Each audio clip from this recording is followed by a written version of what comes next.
Welcome to all, स्वागत है आप सभी का। तो आज हम आ गए हैं करंट इलेक्ट्रिसिटी का लेक्चर नंबर 9 लेकर। भैया आज हम क्या पढ़ेंगे? आज हम पढ़ेंगे कॉम्बिनेशन ऑफ सेल्स के बारे में। देखो कॉम्बिनेशन ऑफ सेल्स का हम यूज क्यों करते हैं, है ना। अगर मान लो कि हमने क्या है, एक सिंगल यूनिट सेल है हमारे पास, तो उसमें से कम करंट फ्लो होगा। हाँ भैया, अगर मान लो कि वहीं पर मेरे पास क्या है, मेरे पास सबके कॉम्बिनेशन ऑफ सेल्स होगी तो वहां से ज्यादा करंट पास होगा। तो ज्यादा करंट फ्लो कराने के लिए हम क्या है, कॉम्बिनेशन ऑफ सेल्स का यूज करते हैं। तो भैया अब जो हमने पिछले लेक्चर्स में पढ़ा था, किरचॉफ्स लॉ की वजह से हम क्या है, सर्किट को सॉल्व करते थे। अब किरचॉफ्स लॉ की वजह से जो सर्किट क्या है, डिफिकल्टी से सॉल्व हो रही थी, अब वो कॉम्बिनेशन ऑफ सेल्स से क्या है, वो सर्किट्स आसानी से सॉल्व उनको हम करेंगे। तो भैया कॉपी पेंसिल निकाल लेंगे, बढ़िया तरीका से नोट्स बनाएंगे एकदम, और जो कुछ भी खाना पीना है भैया साथ में लेके बैठिए। लेक्चर को एक बार में पूरा देखना है और कोशिश करनी है कि भैया कॉन्सेप्ट को समझा जाए, ठीक है, क्लियरिटी से कॉन्सेप्ट में क्या हो समझा जाए। तो हेडिंग क्या डालेंगे? Combination of sales. हेडिंग क्या डालेंगे? Combination of cells. अच्छा भैया, सेल आपको पता है भैया क्या होता है, पिछले लेक्चर में हम बात कर चुके हैं सेल क्या होता है। जिसको पिछले लेक्चर नहीं देखा है तो भैया क्या है, इसका लेक्चर नंबर 8 देखेंगे, करंट इलेक्ट्रिसिटी लेक्चर नंबर 8, जिसमें हमने पढ़ाया था सेल, बताया था ईएमएफ, टर्मिनल वोल्टेज और इंटरनल रेजिस्टेंस क्या होता है। ये सब कुछ हम पिछले लेक्चर में बात कर चुके हैं। आज हम पढ़ेंगे कॉम्बिनेशन ऑफ सेल्स। तो हम देखो यहाँ पर सेल के 3 कॉम्बिनेशन के बारे में बात करेंगे। पहला पढ़ेंगे सीरीज, दूसरा पढ़ेंगे पैरेलल और तीसरा पढ़ेंगे मिक्स्ड कॉम्बिनेशन। तो यहाँ पर पहला जो कॉम्बिनेशन आता है वो कौन सा भैया? Series combination. पहला कॉम्बिनेशन कौन सा है? Series combination. पहला कॉम्बिनेशन कौन सा भैया? Series combination. अच्छा, सीरीज कॉम्बिनेशन में क्या होता है भैया? सीरीज कॉम्बिनेशन में होता क्या है कि जो एक सेल होती है ना, उसका नेगेटिव टर्मिनल दूसरी सेल के पॉजिटिव टर्मिनल से कनेक्ट होता है। नेगेटिव टर्मिनल पॉजिटिव से कनेक्ट होता है, वहां पर क्या है, सीरीज कॉम्बिनेशन देखने को हमें मिलता है। जैसे मान लो कि मेरे पास दो सेल है ना, एक ये है और इसका ये इंटरनल रेजिस्टेंस है, ये हमारे पास दूसरी सेल है और ये इसका इंटरनल रेजिस्टेंस है ना। इसको बोल दो ये है E1 और इसका जो रेजिस्टेंस है वो है R1। ये है E2, इसका इंटरनल रेजिस्टेंस कितना है? R2। इसका इंटरनल रेजिस्टेंस कितना है? R2। अच्छा भैया, अगर मैं यहां से इन दोनों को जोड़ दूं, है ना, और क्या है, मैं यहां से इक्विवेलेंट ईएमएफ और इक्विवेलेंट रेजिस्टेंस निकालना चाहूं तो देखो वो कैसे निकलेगा, वो हमारा कैसे निकलेगा। ये है मेरा E इक्विवेलेंट और ये क्या है, मेरा R इक्विवेलेंट। तो यहां से जो E इक्विवेलेंट आता है वो किसके इक्वल आएगा भैया? E1 प्लस E2 के, E1 प्लस E2 के। और यहां से जो R इक्विवेलेंट आएगा, R इक्विवेलेंट जो आएगा सीरीज में वो क्या आएगा? R1 plus R2, R1 plus R2। यहां तक समझ में आ गई बात? यहां तक समझ में आ गई। अच्छा, अब यहां पर क्या है कि मान लो हमने क्या है, अब ये जो हमारी पास ये सर्किट है ना, इस सर्किट को हमने क्या है, किसी से कनेक्ट कर रखा है, ठीक है। इस सर्किट को हमने क्या है, किसी से कनेक्ट कर रखा है। और देखो यहाँ पर जो बैटरी है, जो सेल है, उसकी पोलरिटी क्या है? सेम है। यहाँ पर जो बैटरी है उसकी पोलरिटी सेम है, मतलब एक का नेगेटिव दूसरे के पॉजिटिव से कनेक्ट है। यहाँ पर क्या है? E1 और यहाँ पर क्या है? R1। ये है E2 और यहाँ पर क्या है? R2। अब मान लो कि इस सर्किट में करंट ऐसे फ्लो हो रहा है भैया, आई करंट, हाँ, और ऐसे करंट क्या है, ऐसे ऐसे घूम घाम के ऐसे करंट आ गया, आई करंट। फिर से यहाँ पर क्या है, ये आई करंट इसमें से फ्लो हो रहा है, इसमें से क्या है, आई करंट फ्लो हो रहा है। मान लो कि ये पॉइंट है ए और ये पॉइंट है तुम्हारे पास बी पॉइंट, हाँ, ये पॉइंट क्या है? ए और ये पॉइंट है बी पॉइंट। अब इस पॉइंट का जो पोटेंशियल है वो होगा बी ए और इस पॉइंट का जो पोटेंशियल है वो होगा बी वी। इस पॉइंट का पोटेंशियल क्या होगा? B B. अच्छा, अब देखो, अब मेरा पाथ जो है, मेरा पाथ किधर है? ए से बी की तरफ है। मेरा पाथ किधर है भैया? ए से बी की तरफ है। मेरा पाथ जो है वो ए से बी की तरफ है। तो अगर मैं यहां से अब ए पॉइंट से चला तो मेरे पास सबसे पहले क्या पड़ा? सेल पड़ी। और सेल का देखो यहाँ पर क्या है, सबसे पहले साइन का क्या है, साइन पुट कर देते। देखो ईएमएफ का क्या है, यहाँ पर पॉजिटिव क्या नेगेटिव, रेजिस्टेंस क्या आएगा, यहाँ से करंट इधर फ्लो हो रहा है तो करंट किधर से किधर जाता है? पॉजिटिव से नेगेटिव। ये ईएमएफ का पॉजिटिव एंड ये नेगेटिव, करंट किधर से किधर फ्लो कर रहा है? पॉजिटिव से नेगेटिव। तो क्या है, हमें यहाँ पर साइन पता चल गया किसके? इंटरनल रेजिस्टेंस और ईएमएफ के। अब देखो, अब यहाँ से मैं चला ए पॉइंट से, तो मेरे पास सबसे पहले क्या पड़ा? सेल, और सेल का कौन सा पड़ा? पॉजिटिव। तो यहाँ पर क्या आएगा? माइनस के E1। फिर मैं चला तो मेरे पास क्या पड़ा भैया? रेजिस्टेंस पड़ा, और रेजिस्टेंस का कौन सा एंड पड़ रहा है? पहले नेगेटिव। तो यहाँ पर क्या आएगा? प्लस के आई R1।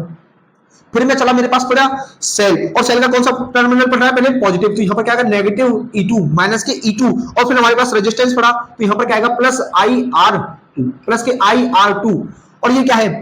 पहले हम किस पॉइंट से ले, ए पॉइंट से, तो इस पॉइंट का पोटेंशियल लिखो, और ये किसके इक्वल होगा, जो फाइनल पॉइंट है उसका पोटेंशियल। फाइनल पॉइंट कौन सा है, बी बी। अब यहां से अगर मैं बी ए माइनस के बी बी निकालना चाहूं, बी ए माइनस के बी बी निकालना चाहूं, तो वो क्या होगा भैया, वो होगा E1 प्लस के E2, E1 प्लस के E2 माइनस के आई R1 माइनस के आई R2 माइनस के आई R2। तो VA माइनस के BV ये किसके इक्वल होगा, E1 plus E2, E1 plus E2 minus common ले लो, और यहां से क्या है, दोनों में से I कॉमन ले लो, तो ये क्या हो जाएगा, R1 प्लस R2, और BA माइनस BB क्या होता है, इसको बोलते हैं टर्मिनल वोल्टेज। यहां पर BA माइनस BB क्या होगा, ये होगा टर्मिनल वोल्टेज। ये क्या होगा भैया, टर्मिनल वोल्टेज। और देखो E1 प्लस E2 क्या है, बहुत ध्यान से देखेंगे, E1 प्लस E2 क्या है, इक्विवेलेंट EMF। तो इसको लिख सकता हूं मैं E इक्विवेलेंट माइनस I तो आई है भैया, और R1 प्लस R2 क्या है, देखो क्या है, R इक्विवेलेंट। तो ये क्या होगा, B इक्वल टू होगा E इक्विवेलेंट माइनस के I R equivalent, E equivalent minus के I R इक्विवेलेंट। यहां पर V क्या है, B को बोलेंगे यहां पर टर्मिनल वोल्टेज। B क्या है भैया, यहां पर टर्मिनल वोल्टेज। टर्मिनल वोल्टेज क्या होती थी भैया, टर्मिनल वोल्टेज क्या होती थी, किसी भी बैटरी में से जब करंट पास हो जाए उसके बाद जो बैटरी वोल्टेज सप्लाई करती है उसको हम बोलते हैं टर्मिनल वोल्टेज। यहां तक कोई दिक्कत थी, यहां तक कोई दिक्कत नहीं थी। अब देखो यहां पर मेरी जो पोलैरिटी थी, यहां पर जो मेरी पोलैरिटी थी वो कैसी थी, सेम थी। यहां पर जो बैटरी की जो पोलैरिटी थी वो क्या थी भैया, सेम थी। अच्छा, अगर मान लो कि मेरे पास क्या है, बैटरी की पोलैरिटी सेम ना हो, आपकी डिफरेंट पोलैरिटी हो मेरे पास, तो यहां पर क्या होगा, E इक्विवेलेंट जो है E1 माइनस E2 हो जाएगा। मेरे पास भाई देखो अब के सेल कैसी लगी है, मेरे पास सेल ऐसे लगी है भैया, ऐसे, हाँ ये सेल अब के मेरे पास ऐसे लगी है, तो मेरे पास क्या है, पोलैरिटी डिफरेंट है, ये है E1 और ये है E2। हाँ, तो यहां पर E1 जो E इक्विवेलेंट होगा वो कितना होगा, E1 माइनस के E2, E1 माइनस के E2 जो, और रेजिस्टेंस होगा R इक्विवेलेंट वो कितना होगा, R1 प्लस R2 ही रहेगा, है ना। पोलैरिटी चेंज करने से क्या होगा, मेरा केवल और केवल इक्विवेलेंट E इक्विवेलेंट पर फर्क पड़ेगा, वो क्या आएगा, E1 माइनस E2। कब आएगा, जब मैं पोलैरिटी को चेंज करूंगा। अच्छा, अगर मेरी पोलैरिटी सेम है तो E इक्विवेलेंट क्या आएगा, E1 प्लस E2। कितना आएगा, E1 प्लस E2। अब यहां पर मैंने B इक्वल टू, मैंने टर्मिनल वोल्टेज निकाला हो, किसके इक्वल है, E इक्विवेलेंट माइनस के I R इक्विवेलेंट। अगर मैं यहां से मान लो, अब मेरे पास ये है, मेरे पास क्या है, ये है A पॉइंट, यहां पर है एक सेल और इसका इंटरनल रेजिस्टेंस, दूसरी सेल और इसका इंटरनल रेजिस्टेंस, है ना। ये पॉइंट मान लो B है, इसका EMF है E1, यहां पर रेजिस्टेंस है R1, इसका EMF है E2 और यहां पर रेजिस्टेंस कितना है R2। अब मान लो कि मैंने इसको किससे कनेक्ट कर दिया, इसको एक इंटरनल रेजिस्टेंस से कनेक्ट कर दिया जिसका रेजिस्टेंस कितना है R। तो अब ये क्लोज सर्किट हो गई, अब ये क्लोज्ड सर्किट हो गई, इसमें करंट कैसे जाएगा भैया, ऐसे करंट जाएगा ऐसे। तो अब ये करंट कितना होगा, अगर मैं आपसे पूछूं कि इस सेल में ये जो करंट जा रहा है वो करंट कितना होगा, वो करंट कितना होगा। हम जानते हैं V इक्वल टू कितना होता है, E इक्विवेलेंट माइनस के I R इक्विवेलेंट। कितना होता है, V equal to E equivalent minus के I R इक्विवेलेंट। तो V इक्वल टू कितना होगा, I इंटू R होता है ओम्स लॉ के हिसाब से। V इक्वल टू कितना होता है, I R, तो E इक्विवेलेंट माइनस के I R इक्विवेलेंट माइनस के I R इक्विवेलेंट। तो यहां से देखो I R माइनस प्लस के I R इक्विवेलेंट, ये E इक्विवेलेंट के इक्वल होगा, है ना। अगर मैं ऐसे दोनों में से I कॉमन ले लूं तो ये कितना होगा, R प्लस के R equivalent is equals to E equivalent, is equals to E equivalent. यानी अगर देखो इस टर्म को मैं इधर लेकर जाऊं E इक्विवेलेंट के नीचे, तो यहां से जो I आएगा वो कितना आएगा, I आएगा वो आएगा E इक्विवेलेंट अपॉन के R प्लस के R इक्विवेलेंट, R अपॉन के R, सुनो I इक्वल टू कितना आएगा, E इक्विवेलेंट अपॉन के R प्लस R इक्विवेलेंट। यहां पर जो R है, इस R को बोलते हैं हम लोड रेजिस्टेंस, लोड रेजिस्टेंस। यहां पर जिसको हम लोड रेजिस्टेंस बोल दो, या फिर इसको हम एक्सटर्नल रेजिस्टेंस भी बोलते हैं। और जो आई करंट है ये किस रेजिस्टेंस का करंट होगा, इस एक्सटर्नल रेजिस्टेंस का। ये क्या है हमारे पास, एक्सटर्नल या फिर लोड रेजिस्टेंस, या फिर लोड रेजिस्टेंस। समझ रहे हो, यहां तक बात, यहां तक समझ में आ रही है। तो यहां पर जो करंट होगा, current through the external resistance वो कितना होगा, E इक्विवेलेंट अपॉन के R प्लस R इक्विवेलेंट। तो यहां तक नोट कीजिए इसको, यहां तक नोट कीजिए, फिर एक आधा सवाल करें इस पे। चलो कर लिया, ठीक है। अब इस पे क्या है भैया, एक आधा सवाल करते हैं, ठीक है। चलो सवाल करें भैया, ठीक है। मान लो कि हमारे पास क्या है, ये एक सेल लगी हुई है, अच्छा, जिसका ईएमएफ कितना है 6 वोल्ट का है, और यहाँ पर इंटरनल रेजिस्टेंस है 1 ओम का। इंटरनल रेजिस्टेंस कितना है 1 ओम का। और यहाँ पर हमारे पास क्या है, कोई दूसरी सेल है, दूसरी सेल है जिसका कि ईएमएफ है 4 वोल्ट का, और यहाँ पर इंटरनल रेजिस्टेंस कितना है 2 ओम का इंटरनल रेजिस्टेंस लगा हुआ है। और ऐसे ही हमारे पास क्या है, एक तीसरी सेल है, तीसरी सेल है, और तीसरी सेल की ईएमएफ कितनी है 3 वोल्ट है, और यहाँ पर इंटरनल रेजिस्टेंस कितना है, इंटरनल रेजिस्टेंस कितना है 1 ओम। और हमने इसको क्या है, एक एक्सटर्नल रेजिस्टेंस से इसको हमने कनेक्ट कर रखा है, एक्सटर्नल रेजिस्टेंस से हमने क्या है, इसको कनेक्ट कर रखा है, एक्सटर्नल रेजिस्टेंस से हमने इसको कनेक्ट कर रखा है। और ये कितना है 3 ओम का हमारे पास रेजिस्टेंस है। कितना है भैया 3 ओम का हमारे पास रेजिस्टेंस है। अब यहां से क्वेश्चन क्या पूछेगा, पहला तो ये पूछेगा कि ई इक्विवेलेंट निकालो, दूसरा तुमसे ये पूछेगा कि आर इक्विवेलेंट निकालो, अच्छा, और तीसरा जो पूछेगा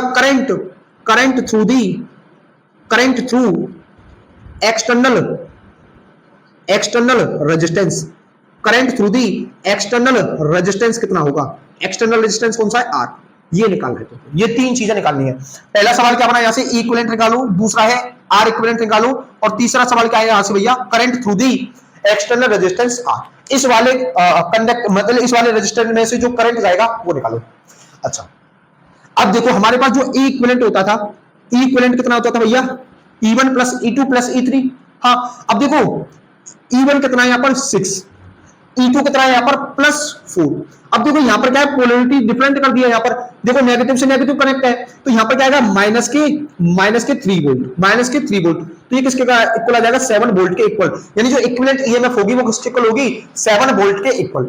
अगर मैं यहाँ से आर इक्विवेलेंट निकालना चाहूं, आर इक्विवेलेंट कितना होगा R1 plus R2 plus R3। हाँ, तो ये कितना होगा 1 प्लस 2 प्लस 1। तो यहां से जो आर इक्विवेलेंट होगा वो कितना आ जाएगा, आर इक्विवेलेंट होगा जो कितना आएगा वो 4 ओम का आएगा। कितना आएगा भैया 4 ओम का आएगा। अब हमने पढ़ा था current through the external resistance कितना आता है भैया, ई इक्विवेलेंट अपॉन के आर प्लस के आर इक्विवेलेंट कितना आता है, E equivalent is equal to R plus के स्मॉल आर इक्विवेलेंट। अच्छा, ई इक्विवेलेंट कितना है हमारे पास 7, कैपिटल आर कितना है हमारे पास 3, और स्मॉल आर कितना है हमारे पास 4। तो यहां से जो करंट फ्लो होगा वो कितना होगा 1 एम्पियर का। यहां से जो करंट फ्लो होगा वो कितना होगा 1 एम्पियर का करंट फ्लो यहां से होगा। यहां से क्या है हमारे पास 1 एम्पियर का करंट यहां से फ्लो होगा। अच्छा, अब मान लो कि हमारे पास क्या है, इसको नोट कीजिए, पहले कर लिया, ठीक है। अब यहां से मान लो कि हमारे पास n नंबर ऑफ सेल्स है ना। इफ n नंबर ऑफ यहां पर क्या है हमारे पास, ये क्वेश्चन ऐसे बन जाता है भैया कि if n number of sales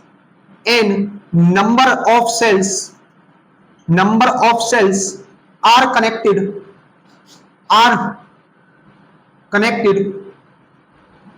connected in series, और यहां पर जो सेल है ये सेल कैसी है, आइडेंटिकल सेल है। हमारे पास क्या है कि n नंबर ऑफ सेल है और वो सभी क्या है, आइडेंटिकल सेल है। मतलब सभी जो सेल्स है उनका ईएमएफ कितना है E है, और सभी का इंटरनल रेजिस्टेंस कितना है R है। तो वहां पर हमारा सभी क्या है कनेक्टेड है, किसमें, सीरीज में। सभी क्या है कनेक्टेड है सीरीज में। तो हमसे पूछा है कि यहाँ पर ई इक्विवेलेंट और आर इक्विवेलेंट निकालो। ई इक्विवेलेंट और आर इक्विवेलेंट हमें यहाँ पर निकालना है भैया। अच्छा, अब देखो सभी क्या है आइडेंटिकल सेल है और सभी सीरीज में कनेक्टेड है। जैसे मान लो कि हमारे पास ये है ऐसे, ये रहा भैया, यहां पर ये क्या है E1 की जगह पे क्या है E है, इसका इंटरनल रेजिस्टेंस कितना है R, आइडेंटिकल होगा। हाँ, ऐसे हमारे पास दूसरी सेल है, यहां पर भी इसका ईएमएफ कितना है E है, और इसका भी इंटरनल रेजिस्टेंस कितना है R है। ऐसे हमारे पास क्या है n सेल्स है, हमारे पास क्या है ऐसे n सेल्स है, हमारे पास क्या है ऐसे n सेल्स है भैया। अच्छा, अब n सेल्स हैं तो यहां से अगर मैं E इक्विवेलेंट अगर निकालना चाहूं तो क्या होगा E प्लस E यही होगा, और कहां तक जाएगा n तक। तो यहां से जो E इक्विवेलेंट होगा वो किसके इक्वल होगा भैया, E इक्विवेलेंट होगा वो किसके इक्वल होगा Ne के। E इक्विवेलेंट किसके इक्वल होगा Ne के। अगर मैं यहां से R इक्विवेलेंट निकालना चाहूं तो वो कितना होगा R प्लस कहां तक करेंगे में n तक। हाँ, तो वो कितना होगा NR के इक्वल होगा। किसके इक्वल होगा, NR के इक्वल होगा। तो हमें इक्विवेलेंट कितना आया, यहां से E इक्विवेलेंट आया Ne और R इक्विवेलेंट कितना आया NR। अगर मैं यहां से करंट निकालना चाहूं, अगर मान लो कि मैं इसको किसी रजिस्टर से कनेक्ट कर दूं तो वहां पर जो उस रजिस्टर के थ्रू जो करंट होगा वो कितना होगा भैया, हमने पढ़ा था E इक्विवेलेंट अपॉन के R प्लस के R इक्विवेलेंट होता है। हाँ, तो यहां पर E कितना है हमारे पास Ne अपॉन आर कितना है, आर ही रहेगा, प्लस आर इक्विवेलेंट कितना है, एन आर। तो यहां पर जो हमारे पास करंट होगा वो कितना होगा भैया, n E upon r plus n r.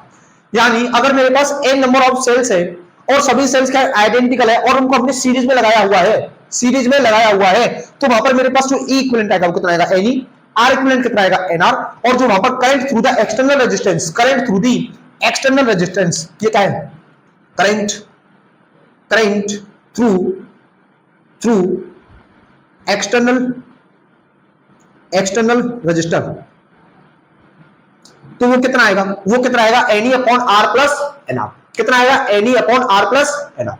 तो यहां तक इसको नोट कीजिए भैया, इसको नोट कीजिए। फिर बात करते हैं पैरेलल कॉम्बिनेशन ऑफ सेल्स के बारे में। तो अब आगे बात करते हैं पैरेलल कॉम्बिनेशन ऑफ सेल्स के बारे में। तो भैया हेडिंग क्या डालेंगे, हेडिंग डालेंगे parallel combination, parallel combination of cells, parallel combination of sales.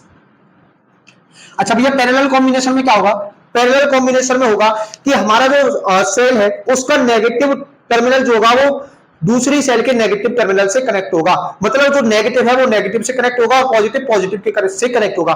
मतलब पैरेलल में क्या है, नेगेटिव नेगेटिव दोनों एक साथ रहते हैं और पॉजिटिव पॉजिटिव दोनों एक साथ रहते हैं भैया, हाँ एक साथ रहने की आदत है, ठीक है। तो देखो यहाँ पर क्या है, फिर से हम दो सेल लेते हैं भैया यहाँ पर, और दो सेल का क्या है, हम इक्विवेलेंट ईएमएफ और इक्विवेलेंट इंटरनल रेजिस्टेंस निकालेंगे।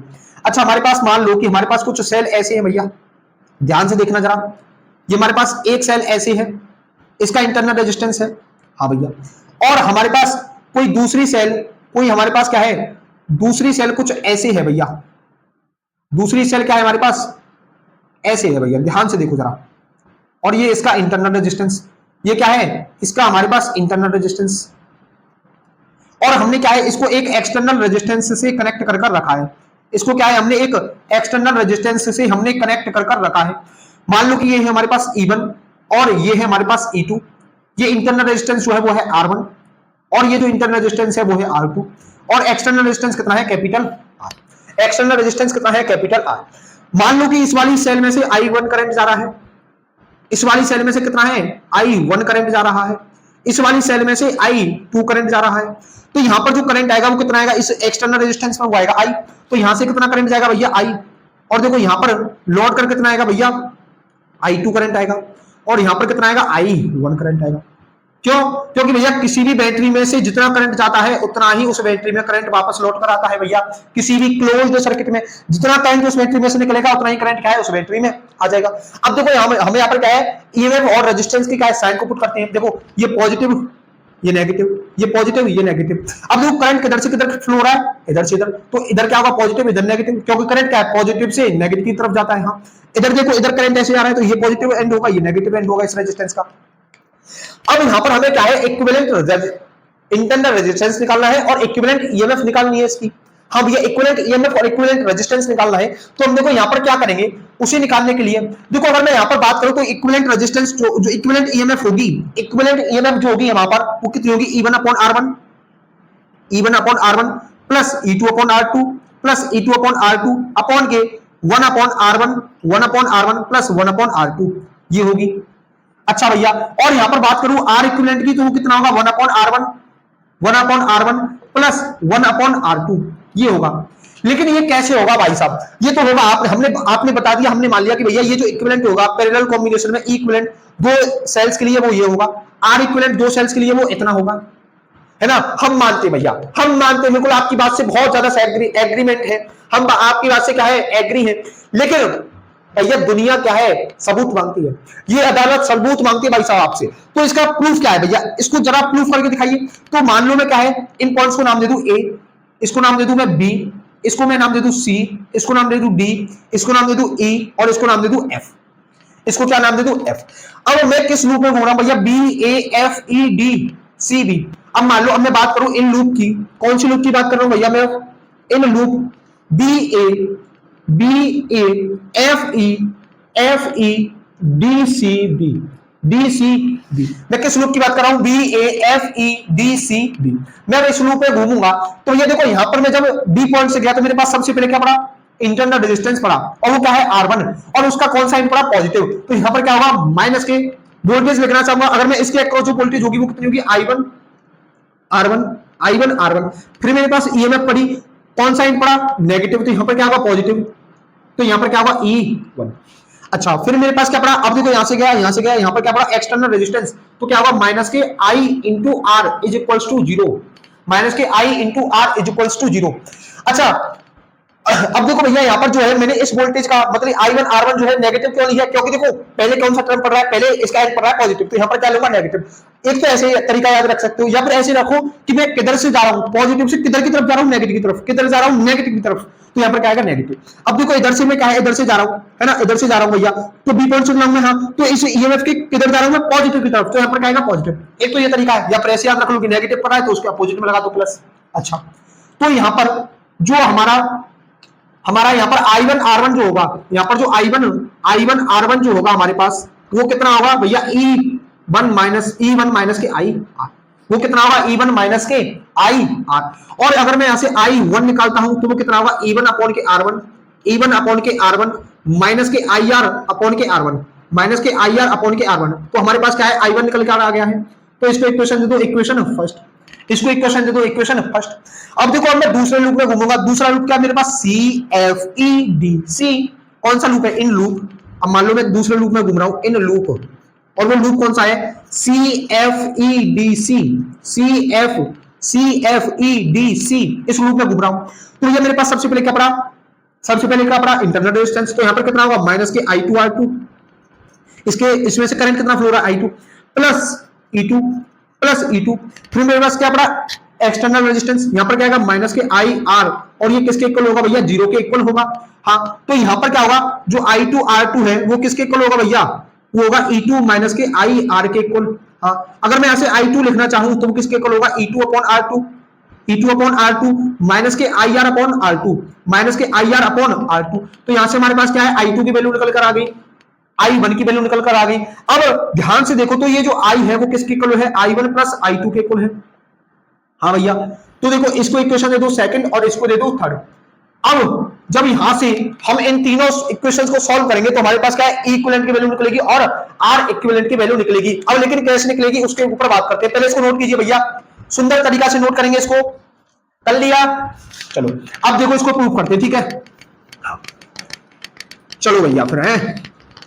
अब देखो, अब हमारे पास क्या है, I इज इक्वल टू है I1 plus I2, I is equals to कितना है हमारे पास जो है, I इज इक्वल्स टू है I1 plus I2, I1 plus I2। अगर मैं इस I में क्या कर दूं, I1 और I2 की वैल्यू इसको पुट कर दूं तो मेरे पास यहां से क्या है, E इक्विवेलेंट और R इक्विवेलेंट की वैल्यू निकल कर आ जाएगी। यहां से क्या है भैया, फिर मेरे पास E इक्विवेलेंट और R इक्विवेलेंट की वैल्यू निकल कर आ जाएगी। देखो I1 की वैल्यू कितनी है, E1 upon R1, E1 upon R1 minus के IR अपॉन के R1, माइनस के IR अपॉन के R1, देखो यही है। हाँ भैया, अब plus E1 upon R2, I2 value कितनी है, E1 अपॉन R2 माइनस के IR अपॉन R2, माइनस के IR अपॉन R2, माइनस के IR अपॉन R2, देखो क्या यही है, सॉरी यहाँ पर क्या आया E2, यहाँ पर कितना आएगा E2। तो यहाँ पर हमने I1 और I2 की वैल्यूज को पुट कर दिया है। हाँ, तो अब यहाँ से हमारे पास इससे कोई काम है हमें, नहीं है भैया, इसको नोट कर लीजिए अगर कोई काम है आपको यहाँ से। चलो कर लिया, चलो अब हम इसको क्या है सॉल्व करते हैं, ठीक है, हम क्या है हम इसको सॉल्व करेंगे भैया।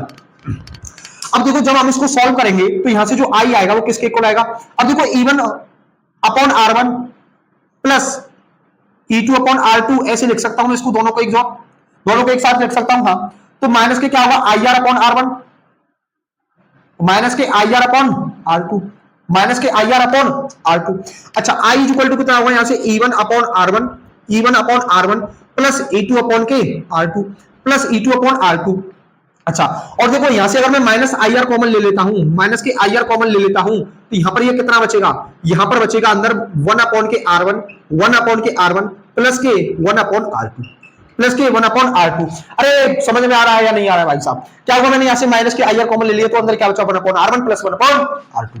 अच्छा, अब यहां से जो I है, अब देखो अगर मैं इस वाली टर्म को इधर लेकर आऊं, अगर ध्यान से देखो, अगर मैं इस वाली टर्म को इधर लेकर आऊं तो ये कितना होगा, I प्लस के IR 1 अपॉन के R1 प्लस 1 अपॉन के R2 प्लस 1 अपॉन के R2, और ये किसके इक्वल है, E1 upon R1 plus E2 upon R2 plus E2 upon R2। बात समझ रहे हो? अब मैं इस I को क्या है इधर लेकर जा रहा हूं। हाँ, तो IR किस तरह होगा, IR 1 upon R1 plus 1 upon R2, और ये किसके इक्वल है, E1 upon R1, E1 upon R1 plus E2 upon R2 plus E2 upon R2 into यहां पर क्या देखो, ये I प्लस में था, इधर आके क्या होगा, माइनस का I, माइनस का I। अब देखो, अब मैं अगला स्टेप क्या करूंगा, अब मैं अगला स्टेप करूंगा 1 upon R1 plus 1 upon R2 को जब इधर लेकर आऊंगा तो ये डिवाइड में आएगा भैया दोनों तरफ था। तो यहां पर होगा क्या, जो अगला स्टेप है मेरा वो क्या रहने वाला है भैया, ध्यान से देखिए जरा। यहां पर जो अगला स्टेप होगा वो क्या होगा कि 1 upon R1 plus 1 upon R2 को मैं क्या है इधर लेकर जा रहा हूं। तो IR कितना होगा भैया, यहां से IR होगा E1 upon R1, E1 upon R1 plus E2 upon R2 plus E2 upon R2 upon में क्या आएगा 1 upon R1, 1 upon R1 plus 1 upon R2 plus 1 upon R2 और माइनस I, माइनस के I, यहां पे क्या होगा 1 अपॉन के R, 1 upon R1, 1 upon R1 plus 1 upon, अरे ये क्या लिख दिया, 1 अपॉन के 1 अपॉन R1 प्लस 1 अपॉन के R2। यहां से मैं क्या है ये देखने को मिलेगा। अच्छा, अब यहां पर IR क्या है V, और V इक्वल टू हमने कितना पढ़ा है, E इक्विवेलेंट माइनस के I R इक्विवेलेंट, सॉरी ये स्मॉल r होंगे ना, ये क्या होंगे स्मॉल r, तो ये क्या होगा R1 अपॉन R2। ठीक है, ये कितना होता है I R equivalent, V equal to होता है E इक्विवेलेंट माइनस के I R इक्विवेलेंट। जब मैं इस इक्वेशन से कंपेयर करूं इसको, तो यहां से E इक्विवेलेंट कितना निकल के आ रहा है भैया मेरा, E इक्विवेलेंट कितना निकल के आ रहा है, E1 upon R1 plus E2 upon R2 plus E2 upon R2 upon के 1 upon R1 plus 1 upon R2, 1 upon R2। अरे जब मैं इसको इस इक्वेशन से कंपेयर कर रहा हूं, हाँ इससे कंपेयर कर रहा हूं, तो मेरा इक्विवेलेंट कितना निकल कर रहा है, E1 upon R1 plus E2 upon R2 upon के 1 upon R1 plus 1 upon R2। और इसे R इक्विवेलेंट निकालें तो R इक्विवेलेंट कितना होगा यहां से 1 अपॉन के 1 upon R1 plus 1 upon R2 plus 1 upon R2, और यहां से 1 अपॉन R इक्विवेलेंट किसके इक्वल होगा, 1 अपॉन R इक्विवेलेंट होगा 1 upon R1 plus 1 upon R2 के इक्वल। ठीक है, तो हमने क्या यहां से R इक्विवेलेंट और E इक्विवेलेंट की वैल्यू निकाल ली है। तो क्या आप इससे पैरेलल में करंट नहीं निकाल सकते, करंट क्या होता है E इक्विवेलेंट अपॉन के R इक्विवेलेंट प्लस R, अरे करंट क्या होता था भैया, करंट होता था ना E इक्विवेलेंट अपॉन के R प्लस के R इक्विवेलेंट। हाँ, तो हमने क्या निकाला यहां से पैरेलल के लिए E इक्विवेलेंट की वैल्यू निकाली है ना, और R इक्विवेलेंट की वैल्यू निकाली। अब देखो यहां से R इक्विवेलेंट निकालोगे तो कितना आ जाएगा, R1 R2 अपॉन के R1 प्लस R2, कितना आ जाएगा R1 प्लस R2 अपॉन के R1 R2। देखो यहां से जो R इक्विवेलेंट आएगा वो कितना आएगा भैया, यहां से R1 R2 अपॉन के R1 प्लस R2 अपॉन के R1 प्लस R2, ये क्या है हमारे पास यहां से R इक्विवेलेंट निकल कर आ जाएगा। तो इसको नोट कीजिए, फिर क्या है इस पर एक आधा सवाल करते हैं। ठीक है, इसको नोट कीजिए पहले। तो आइए अब इस पर क्या है एक आधा सवाल कर लेते हैं। तो भैया सवाल क्या है हमारे पास, ये हमारे पास कोई एक सर्किट दी हुई है, इसमें दो ईएमएफ लगी हुई है, E1 कितना है 12 वोल्ट, E2 कितना है 2 वोल्ट, और हमारे पास जो इंटरनल रेजिस्टेंस है वो कितना है 8, R1 कितना है 8 ओम का और R2 कितना है 2 ओम का। तो हमारे पास क्या है यहाँ पर कोई भी एक्सटर्नल रेजिस्टेंस नहीं है, एक्सटर्नल रेजिस्टेंस नहीं है तो यहाँ पर करंट भी नहीं आएगा। तो हमें से क्या पूछा, find the equivalent and find the R equivalent, E equivalent और R इक्विवेलेंट निकालना है। तो ये E इक्विवेलेंट के लिए हमने क्या फॉर्मूला पढ़ा था, E इक्विवेलेंट के लिए फॉर्मूला क्या पढ़ा था, E1 upon R1, E1 upon R1 plus E2 upon R2, E2 upon R2 upon के 1 upon R1 plus 1 upon R2, पढ़ा था नहीं पढ़ा था, हाँ भैया। तो यहां पर देखो E1 कितना है भैया, E1 है तुम्हारा 12 वोल्ट, कितना है 12, और R1 कितना है तुम्हारे पास, R1 है 8, R1 कितना है 8, E2 कितना है, E2 है तुम्हारे पास 2 वोल्ट, 2 वोल्ट, और E2 कितना है, R2 कितना है, ये भी 2 वोल्ट है। अच्छा, और 1 upon 8 plus 1 upon 2 plus 1 upon 2। हाँ, तो अब बहुत ध्यान से देखें, अगर बहुत ध्यान से देखें भैया तो यहां पर ये कितना होगा 24 प्लस ये कितना होगा 8 टू द 16 अपॉन के, यहां पर कितना जाएगा 16, हाँ, और ये कितना होगा 2 प्लस 8 अपॉन के 16, 2 प्लस 8 अपॉन के 16 से 16 ये कट गया, हाँ, तो ये कितना होगा 40 अपॉन के 10, ये कितना होगा 40 अपॉन के 10, यानी जो E इक्विवेलेंट होगा, E इक्विवेलेंट कितना होगा 4 वोल्ट का इक्विवेलेंट होगा यहां से, यानी 4 वोल्ट का ईएमएफ होगा, है ना, इसका जो इक्विवेलेंट ईएमएफ होगा कितना होगा 4 वोल्ट। अच्छा, ये तुम्हारा पहला क्वेश्चन था। अब इसमें दूसरा क्या है, दूसरा पूछ रहा भैया हमसे R इक्विवेलेंट निकालो। तो R इक्विवेलेंट के लिए हमने क्या पढ़ा है, जो हमारे पास दो ईएमएफ लगी हो तो हमने पढ़ा है R1 R2 अपॉन के R1 प्लस R2 अपॉन के R1 प्लस R2। हाँ भैया, तो यहां पर R1 कितना होगा, R1 कितना है देखो 8 इंटू 2 अपॉन के 8 प्लस 2, तो कितना होगा 16 अपॉन के 10, यानी कि 1.6 ओम। कितना होगा यहाँ से 1.6 ओम। कितना होगा ये 1.6 ओम। तो इसको नोट कीजिए, फिर अगला सवाल करें। इस पर अगला सवाल करें, चलो इसको नोट कीजिए पहले। कर लिया, कर लिया, ठीक है। अब देखो इस पर अगला सवाल क्या है। अब की मान लो कि हमारे पास, हमने यहाँ पर क्या है 2 सेल नहीं लिए, अब कि हमारे पास 3 सेल है। हमारे पास क्या है 3 सेल्स है भैया। तो देखो 3 सेल के लिए इक्विवेलेंट ईएमएफ और इक्विवेलेंट रेजिस्टेंस कैसे निकालेंगे भैया। देखो अब देखो अगला सवाल क्या है कि हमारे पास ये कोई ऐसे है, ऐसे एक ईएमएफ लगी हुई है भैया, ऐसे सेल लगी हुई है एक, जिसका कि इंटरनल रेजिस्टेंस है, और एक दूसरी सेल ऐसे लगी हुई है, ये रहा इसका ईएमएफ और ये रहा इसका रेजिस्टेंस। अच्छा भैया ये लो, है ना। हाँ, अब यहां पर एक और हमारे पास सेल लगी हुई है जिसका ईएमएफ और कुछ रेजिस्टेंस है ना, और इसकी पोलैरिटी क्या कर दी हमने, पोलैरिटी को इसकी चेंज कर दिया भैया। इसकी पोलैरिटी क्या कर दिया हमने, चेंज कर दिया। इसकी पोलैरिटी डिफरेंट है इन दोनों सेल्स से। अच्छा, तो इसका जो इसका जो ईएमएफ है वो कितना है 9 वोल्ट का, इसका जो ईएमएफ है वो कितना है 3 वोल्ट का, और यहाँ पर जो वोल्टेज ईएमएफ कितना है 6 वोल्ट का, और यहाँ पर जो सभी रेजिस्टेंस है वो कितने हैं 3 ओम के हैं। सभी रेजिस्टेंस कितने हैं 3 ओम के हैं। सभी रेजिस्टेंस क्या है 3 ओम के हैं। तो भैया हमसे क्या पूछा है, पहला क्वेश्चन ये है कि ई इक्विवेलेंट निकालो, यहाँ से ई इक्विवेलेंट निकालो, और दूसरा क्वेश्चन ये है, दूसरा क्वेश्चन ये है कि आर इक्विवेलेंट निकालो, आर इक्विवेलेंट निकालो। तो देखो हमने ई इक्विवेलेंट क्या पढ़ा था भैया, ई इक्विवेलेंट क्या पढ़ा था, E1 upon R1 plus E2 upon R2 plus E3 upon R3, यही होता है। हाँ भैया, upon 1 upon R1 plus 1 upon R2 plus 1 upon R3। क्या यही इक्विवेलेंट ईएमएफ होता है, क्या यही इक्विवेलेंट ईएमएफ होता है। हाँ, तो यहां पर देखो तो हमारे पास E1 कितना है, E1 है हमारे पास 9 बाई, और R1 कितना है 3। अब देखो यहां पर ये पोलैरिटी चेंज है तो यहां पर माइनस आएगा, -3 अपॉन 3। यहां पर देखो हमने इस सेल की पोलैरिटी को चेंज कर दिया है, इन दोनों सेल्स की पोलैरिटी से डिफरेंट है, तो यहां पर -3/3 आएगा, प्लस 6/3। हाँ, अपॉन के 1/3, क्योंकि सभी क्या है रेजिस्टेंस सेम है, प्लस 1/3 प्लस 1/3, है ना। पोलैरिटी चेंज करने से रेजिस्टेंस पर कोई फर्क नहीं पड़ेगा, रेजिस्टेंस प्लस ही होंगे। अच्छा, अब देखो ये कितना होगा भैया, यहाँ से ई इक्विवेलेंट जो आएगा, ई इक्विवेलेंट कितना आएगा, ये आएगा 3 माइनस का 1 प्लस कितना आएगा 2 अपॉन के 3/3, अपॉन के 3/3।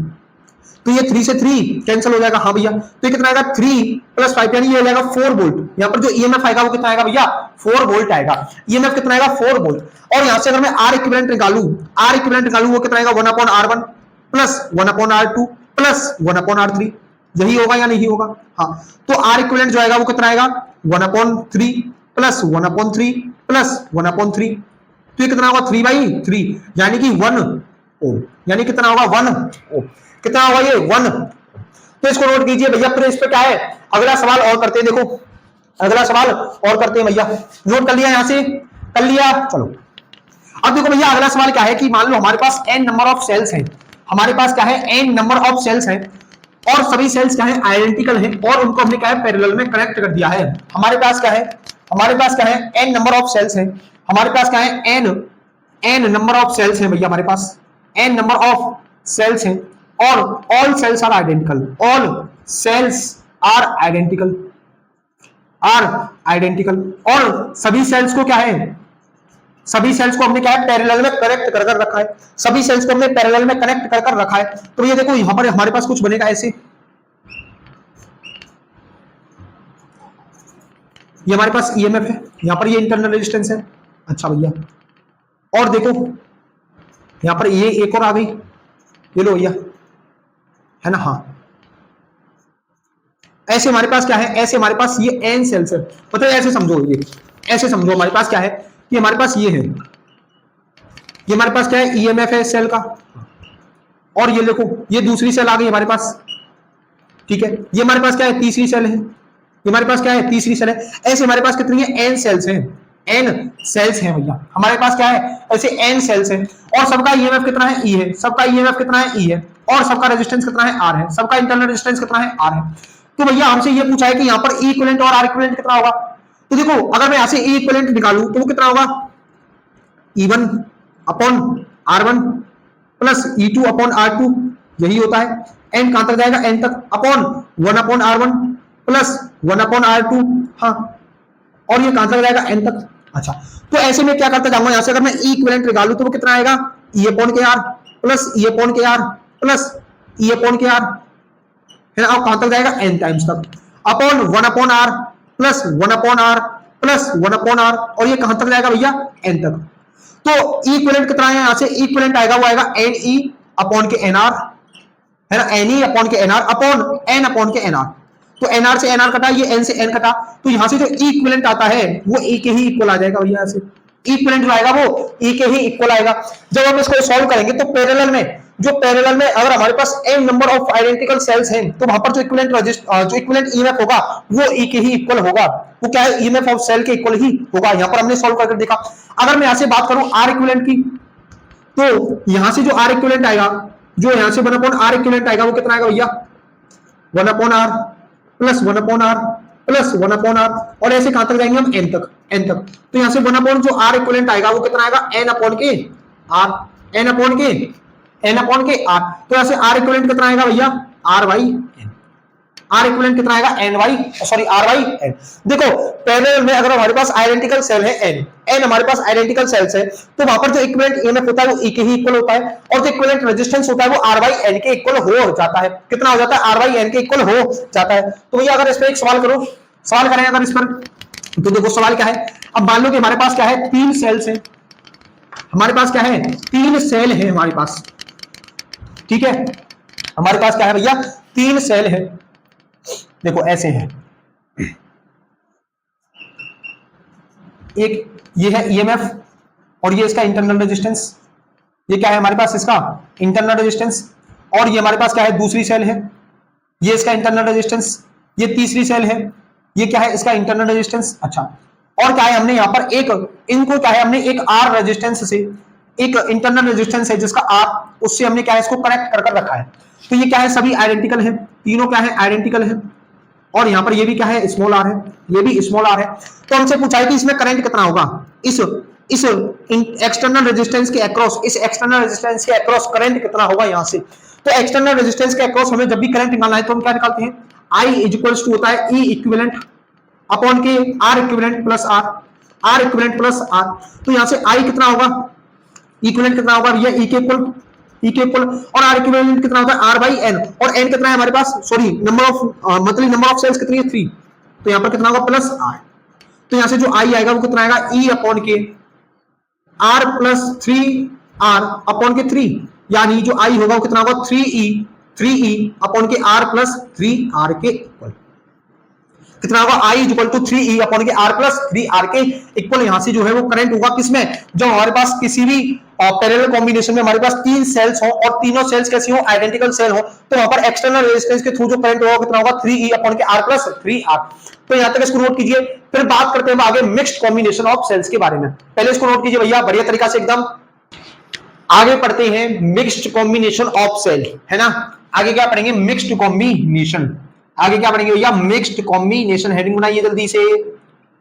मिक्स्ड कॉम्बिनेशन का मतलब क्या है भैया, मिक्स्ड कॉम्बिनेशन का मतलब है कि यहां पर कुछ सेल्स जो है वो हमारी सीरीज में होंगी और कुछ सेल्स जो है वो हमारी पैरेलल में लगी हुई होंगी। अब मान लो कि हमारे पास क्या है, हमारे पास कोई एक रो है और इसमें क्या है, हमारे पास n सेल्स लगी हुई है ना। ये हमारे पास कोई रो है और इस रो में क्या है, हमारे पास n सेल्स जो है लगी हुई है। कितनी सेल्स लगी हुई है भैया, इसमें n सेल्स लगी हुई है मान लो, ठीक है। हाँ, और ऐसी हमारे पास कितनी रोज है, ऐसी हमारे पास कितनी रोज है, ऐसी हमारे पास m रोज है मान लो, ठीक है। ऐसी हमारे पास मान लेते हैं कि क्या है, हमारे पास ऐसी m रोज है ना। यहाँ पे भी क्या है, n सेल्स है। और देखो ये क्या है, हमारी किससे कनेक्ट है, एक रेजिस्टेंस से कनेक्ट है, एक एक्सटर्नल रेजिस्टेंस से ये क्या है, कनेक्टेड है। और हमारे पास क्या है भैया, ऐसी m रोज है, ऐसी क्या हमारे पास m रोज है। अच्छा, हर का ईएमएफ कितना है, E है, इंटरनल रेजिस्टेंस R है ना, E R, ठीक है। हर का ईएमएफ जो है E है और इंटरनल रेजिस्टेंस क्या है, R है। अच्छा, और हमारे पास क्या है, ऐसी n सेल्स है, मतलब हर रो में क्या है, हमारे पास n सेल्स है। और ऐसी रोज कितनी है हमारे पास भैया, m रोज है ना, m नंबर ऑफ रोज है।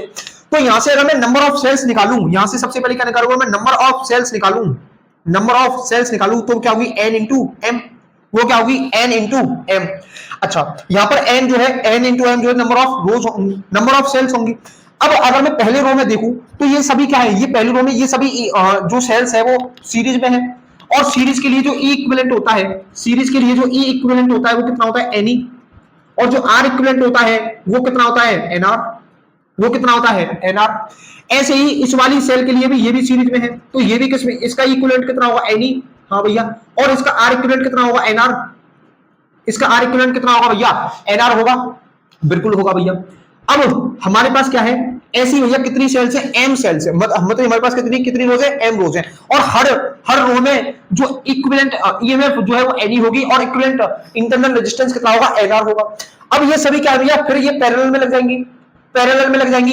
तो यहां से अगर मैं इक्विवेलेंट निकालूंगा इस पूरी सर्किट का, तो यहां से जो इक्विवेलेंट आएगा वो कितना आएगा, वो कितना आएगा एनई, है ना, वो कितना आएगा एनी, क्योंकि भैया पैरेलल में जो इक्विवेलेंट रेजिस्टेंस होता है, जो पैरेलल में इक्विवेलेंट ईएमएफ होती है वो कितनी होती है, ई की इक्वल होती है, और यहाँ पर हर रो में ई कितना है हमारे पास एनी। अच्छा भैया, अगर मैं यहां से आर इक्विवेलेंट की बात करूं, अगर मैं यहां से आर इक्विवेलेंट की बात करूं, तो आर इक्विवेलेंट क्या होता है आर बाई एन, तो आर कितना है, पर आर इक्विवेलेंट कितना है एनआर, क्योंकि हर रो में इक्विवेलेंट कितना एनआर अपॉन एम, क्योंकि रोज कितनी है एम, तो यहां पर कितना होगा एनआर अपॉन एम, यहां पर आर इक्विवेलेंट कितना होगा एनआर अपॉन एम। अगर मैं यहां से पूछूं आपसे यहां पर करंट कितना होगा, तो करंट होगा ई इक्विवेलेंट अपॉन के, आर इक्विवेलेंट प्लस आर, यही होता है करंट। तो इक्विवेलेंट कितना है एनई अपॉन के N R upon M plus R, है ना। तो यहां से जो करंट होगा वो कितना होगा N M E upon N R plus M R, NR upon MR, ये होगा हमारा इस सर्किट में मिक्स्ड कॉम्बिनेशन में जो करंट होता है कितना होता है NME upon NR plus MR, NME upon NR plus MR. अच्छा, अब यहां से जो एक क्वेश्चन बनता है भैया, यहां से जो एक क्वेश्चन बनता है वो क्वेश्चन क्या है बनता है भैया, कि मान लो अब यहां पर हमारे पास क्या है कि एन सेल्स है, एन नंबर ऑफ सेल्स है और एम रोज है हमारे पास क्या है एन नंबर ऑफ सेल्स है और हमारे पास एम रोज है। तो यहां पर टोटल मतलब इनको मैं मतलब इस सेल्स को मैं कैसे लगाऊं, यानी सीरीज और पैरेलल में कैसे कनेक्ट करूं इनको कि जो आई है वो मेरा मैक्सिमम हो, यानी इस यहां पर मैं एन नंबर ऑफ सेल्स और एम मतलब एन नंबर ऑफ सेल्स को इस कैसे कनेक्ट करूं सीरीज और पैरेलल में कि इस जो रजिस्टर से जो करंट पास हो वो क्या हो मैक्सिमम हो, वो क्या हो करंट जो पास हो वो मैक्सिमम हो। तो ये पहले इसको नोट कीजिए फिर उसके बारे में बात करते हैं। हाँ ठीक है, इसको नोट कीजिए भैया, पहले कर लिया, चलो अब देखो, अब बात करते हैं हमारे पास करंट कितना निकला है भैया, करंट कितना निकला है NME upon NR plus MR. NME कितना निकला है भैया, एन करंट जो निकला है वो हमारा निकला है I is equals to NME upon NR plus MR, NR plus MR. अच्छा, अब हमसे क्या बोला है कि उस रेजिस्टेंस की वैल्यू कितनी होनी चाहिए। अब हमसे ये बोला है कि एक्सटर्नल रेजिस्टेंस की वैल्यू निकालिए for which current is maximum, मतलब कि हमसे क्या बोला है कि यहां पर आर एक्सटर्नल की वैल्यू क्या होगी जिससे कि वहां पर जो करंट है उस आर एक्सटर्नल से जो करंट पास होगा वो उसकी वैल्यू क्या हो मैक्सिमम हो।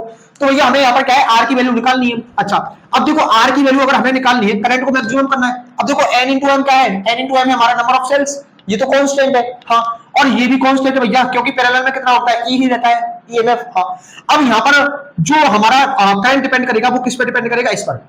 अगर मुझे करंट को मैक्सिमम करना है तो इस पूरी क्वांटिटी को मुझे क्या करना पड़ेगा डिक्रीज, मतलब कि अगर मुझे करंट ज्यादा चाहिए मैक्सिमम करंट चाहिए तो ये क्या होनी चाहिए पूरी क्वांटिटी मिनिमम होनी चाहिए। समझ रहे हो नहीं समझ रहे हो, अगर मुझे करंट मैक्सिमम चाहिए तो ये क्वांटिटी क्या होनी चाहिए मेरी मिनिमम। अच्छा, अब इसके लिए करूंगा क्या, मान लो कि मैं करूंगा ये I is equal to N M E, अगर मैं इसको ऐसे लिख सकता हूं भाई रूट एन आर का स्क्वायर, रूट एन आर का square plus root M R का स्क्वायर, इसको ऐसे भी लिख सकता हूं, बिल्कुल लिख सकते हो भैया, है ना। अच्छा, अब मैंने ये इसको ऐसे लिख लिया, अब यहां पर मैं कैसे लिखूंगा भाई इसको N M E upon root N R का square plus root M R का स्क्वायर, माइनस के two root N R M R plus two root N R M R. भैया ऐसा क्यों लिखा आपने, ऐसा क्यों लिखा, मैंने ऐसा इसलिए लिखा, तो अगर ध्यान से देखो आप तो ये क्या है हमारा A square plus B square minus two A B, यानी ये क्या है एन A square plus B square minus के टू ए बी, ये लिखा हुआ है। तो आई इक्वल टू कितना हो जाएगा यहाँ से N M E upon under root N R minus under root M R का whole square, under root M R का होल स्क्वायर प्लस ये बचा है हमारे पास 2 root N R into M R, 2 root N R into M R. अच्छा, अब देखो अगर मुझे करंट की वैल्यू मैक्सिमम चाहिए तो मैं इसको क्या कर दूं, मिनिमम कर दूं, यानी इसकी वैल्यू मुझे क्या लेनी पड़ेगी, मिनिमम लेनी पड़ेगी। और स्क्वायर की कोई भी स्क्वायर रूट होता है उसकी जो मिनिमम वैल्यू होती है वो कितनी होती है, 0 होती है। भाई देखो स्क्वायर जो होता है वो कभी भी नेगेटिव नहीं होता है ना, तो उसकी हमेशा पॉजिटिव होता है स्क्वायर। तो इस स्क्वायर की अगर मैं जो मिनिमम वैल्यू लूंगा वो कितनी होगी, 0 के इक्वल। हाँ, तो अगर मैं इस वाली मतलब अगर मैं इसको किसको root N R minus root M R, अगर मैं इसको किसके इक्वल कर दूं, 0 के इक्वल कर दूं, तो मेरा करंट क्या मैक्सिमम आ जाएगा। हाँ भैया, तो यहां से जो रूट एन आर होगा वो किसके इक्वल हो जाएगा, रूट एम आर के। रूट एन आर जो होगा वो किसके इक्वल हो जाएगा, रूट एम आर के। यानी कि एन आर जो है वो एम आर के इक्वल, ऊपर लिखो चलो, यहां से क्या है कि जो एन आर है वो किसके इक्वल हो जाएगा, एम आर के इक्वल, एम आर के इक्वल। अगर मैं ऐसे आर लिखूं तो वो क्या होगा, N R by M. R कितना होगा, एन आर बाई एम, और एन आर बाई एम क्या था भैया हमारा, यही तो आर इक्विवेलेंट था। तो यहां से जो कितना आएगा, ये आर इक्विवेलेंट के इक्वल आ जाएगा। यानी अगर मुझे, ये क्या है मेरा लोड रेजिस्टेंस, ये क्या है मेरा लोड रेजिस्टेंस, अगर मुझे लोड रेजिस्टेंस में से मैक्सिमम करंट को फ्लो कराना है, मैक्सिमम करंट को लोड रेजिस्टेंस में से पास कराना है, तो वहां पर मेरे जो लोड रेजिस्टेंस है वो किसके इक्वल होना चाहिए, इंटरनल इक्विवेलेंट इंटरनल रेजिस्टेंस के इक्वल होना चाहिए। मतलब कि अगर मुझे लोड रेजिस्टेंस या फिर जिसको एक्सटर्नल रेजिस्टेंस बोलते हैं, अगर उसमें से मुझे मैक्सिमम करंट पास कराना है, तो वहां पर मेरी जो एक्सटर्नल रेजिस्टेंस की जो वैल्यू है वो इक्विवेलेंट इंटरनल रेजिस्टेंस के इक्वल होनी चाहिए। मैक्सिमम पावर ट्रांसफर थ्योरम, इसको हम क्या बोलते हैं, maximum power transfer theorem. Maximum power transfer theorem क्या कहती है कि अगर आपको करंट की वैल्यू मैक्सिमम चाहिए तो वहां पर आर जो है वो आर इक्विवेलेंट के इक्वल होना चाहिए, है ना। अगर आपको करंट की वैल्यू या फिर पावर की वैल्यू, ऐसे भी हो सकता है, देखो मैक्सिमम पावर थ्योरम क्या कहती है, अगर आपको करंट या फिर पावर की वैल्यू मैक्सिमम चाहिए, तो वहां पर आपको जो एक्सटर्नल रेजिस्टेंस है वो इंटरनल रेजिस्टेंस के इक्वल होना चाहिए, इक्विवेलेंट इंटरनल रेजिस्टेंस के इक्वल होना चाहिए। अब भैया करंट तो समझ में आ गया, लेकिन पावर कैसे होगी भैया, अगर मुझे पावर मैक्सिमम चाहिए तो ये कैसे होगा। अरे भाई आपने फॉर्मूला पढ़ा है ना, आई जो पी इक्वल टू कितना होता है, I square R, P equal to कितना होता है, आई स्क्वायर आर। हाँ, तो यहां से जो आई है मतलब कि करंट बढ़ेगा तो पावर भी बढ़ेगी ना। हाँ, तो इसका मतलब अगर मेरा जो एक्सटर्नल रेजिस्टेंस है वो इक्विवेलेंट इंटरनल रेजिस्टेंस के इक्वल होगा तो करंट ज्यादा, हाँ, और तो वहां पर पावर ही तो ज्यादा होगी, पावर भी ज्यादा होगी। तो बोलते हैं मैक्सिमम पावर ट्रांसफर थ्योरम, इसी को क्या बोलते हैं, मैक्सिमम पावर ट्रांसफर थ्योरम। तो इसको नोट कीजिए भैया, इस पर फिर एक सवाल करें, नोट कीजिए इसको, कर लिया। चलो अब देखो इस पर एक क्या है, एक सवाल कर लेते हैं भैया, ठीक है। अब सवाल क्या है, सवाल ये है कि हमारे पास नंबर ऑफ सेल्स जो है, नंबर ऑफ सेल्स हमें दी हुई है कितनी है, 100। चलो सवाल नोट कीजिए भैया, पहले जो हमारे पास नंबर ऑफ सेल्स है, नंबर ऑफ सेल्स जो है, नंबर ऑफ सेल्स जो है वो है 100। अच्छा, और हमारे पास ईच इंटरनल रेजिस्टेंस जो है, ईच इंटरनल रेजिस्टेंस जो है वो हमारे पास कितना है, 1 ओम का है। ईच इंटरनल रेजिस्टेंस कितना है, 1 ओम का है। और हमारे पास जो एक्सटर्नल रेजिस्टेंस है, एक्सटर्नल रेजिस्टेंस जो है, एक्सटर्नल रेजिस्टेंस जो है हमारे पास कितना है भैया, एक्सटर्नल रेजिस्टेंस है हमारे पास 25 ओम का। कितना है भैया, 25 ओम का। तो हमसे क्या पूछा है, find the values of, find the values of m and n when current through the external resistance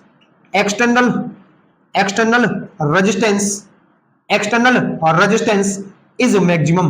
जब एक्सटर्नल रेजिस्टेंस में से करंट मैक्सिमम हो तो वहां पर हमें n और m की वैल्यू बता करनी है भैया। अच्छा, नंबर ऑफ सेल्स क्या होते हैं हमारे पास, m इंटू n होता है, और ये किसके इक्वल है, 100 के इक्वल, 100 के इक्वल है। अच्छा, अगर मुझे यहां पर मुझे क्या है, इंटरनल रेजिस्टेंस दिया हुआ है और एक्सटर्नल रेजिस्टेंस दिया है, और m और n की वैल्यू निकालनी है। अब देखो यहां पर मुझे क्या है, करंट कब निकालना, देखो अब यहां पर मुझे कंडीशन दी हुई है, हमें m और n की वैल्यू कब निकालनी है, जब करंट मैक्सिमम हो। तो करंट मैक्सिमम कब होता है, जब मेरा r किसके इक्वल हो, r इक्विवेलेंट के, r इक्विवेलेंट के। मतलब कि r इक्विवेलेंट क्या होता है भैया, मेरा n r बाई m, यानी जो मेरा r है वो किसके इक्वल हो, n r बाई m के इक्वल हो, n r बाई m के इक्वल हो। अच्छा, मतलब भैया जो मेरा एम आर है वो किसके इक्वल होना चाहिए, एन आर के, एम आर जो है वो एन आर के इक्वल होना चाहिए। तो यहां पर आर कितना है मेरे पास, आर कितना दिया देखो 25, तो 25 एम जो है वो किसके इक्वल है, एन कितना है 1 आर के इक्वल। यानी जो 25m है वो किसके इक्वल है, n इंटू 1, यानी 25m जो है वो किसके इक्वल है, n के इक्वल। देखो यहां पर क्या है, r की वैल्यू रखी, mr is equal to nr हो गया। हाँ, m कितना है निकालना है, और r कितना है 25, और n कितना दिया हुआ है निकालना है ये, और r कितना है भैया, मतलब इंटरनल रेजिस्टेंस कितना है 1 ओम। तो 25m इज इक्वल टू कितना हो गया, n। 25m is equal to कितना हो गया, n हो गया। अच्छा, और m इंटू n कितना है, m इंटू n कितना है 100।